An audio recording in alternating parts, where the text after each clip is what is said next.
ल म आज तपाईहरुलाई विदेशी खाना कस्तो हुन्छ म देखाउन गइरहेको छु।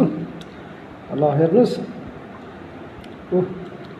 हाम्रो विदेशीको खाना यस्तै हुन्छ। यो मिठो खाना पकाउनको लागि धेरै समय लाग्दैन, मात्रै 12-13 मिनेट लाग्छ। यो मासु चोरलाई ठ्याक्कै मिडियम पिसमा राख्ने, ठुलो पनि नबनाउने सानो पनि नबनाउने, ठ्याक्कै मिडियम पिसमा राख्ने।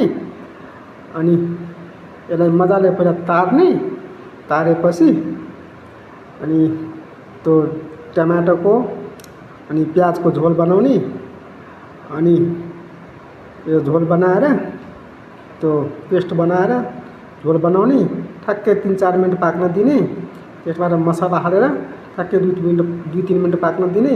2-3 मिनेट मसला पाकेपछि त्यसमा ठ्याक्कै यो मासु पहिला तारेको मासु राखेको हुन्छ, त्यो मासु मजाले त्यसमा हालिदिने।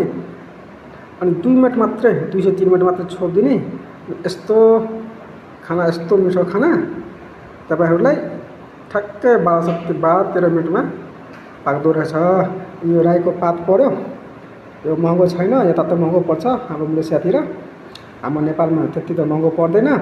अनि अरु केही लिनु पर्दैन, ठ्याक्कै एउटा हरियो खुर्सानी अनि पिरो लिनुपर्छ। अनि अब के गर्ने, रातभरि भोक लागेछ, 15 घण्टा काम गरेर आएको, यस्तो मिठो खाना पकाउनु त टाइम लाग्दैन, तर मेहनत गर्नुपर्छ अलिकता, त्यही हो। ल केटाहरू, मैले अब खाना सुरु गर्यो। यस्तो खाना मन लाग्छ भने एकचोटि मलाई कन्ट्याक्ट गर्नु है, कसरी पकाउनु पर्छ म भिडियो मार्फत तिमीहरूलाई भन्दिउँला है।